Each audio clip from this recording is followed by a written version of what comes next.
কখনো মানুষের উপকার করবেন না, মানুষের উপকার করবেন না। কারণ আমি জানি যে অনেকে বলবেন যে মানুষের উপকার করবেন, এটা আবার কেমন কথা বললো?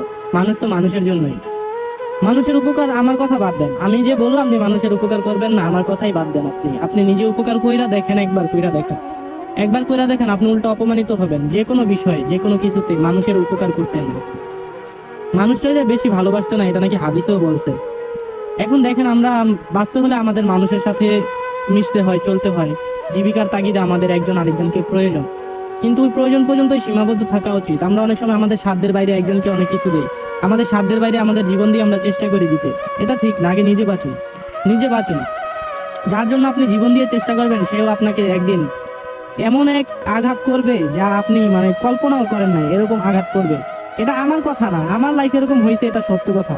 কিন্তু আপনাদের লাইফে অনেকের এরকম হয়েছে, অনেকের হয়েছে বা হবে। আমি চাই না কারোর সাথে এরকম হোক, কিন্তু মানুষের উপকার করার আগে একবার নিজের কথা ভাববেন। আগে আগে নিজে বাঁচবেন, তারপর আরেকজনকে দিবেন। নিজে না খেয়ে আরেকজনকে খাওয়াবেন না।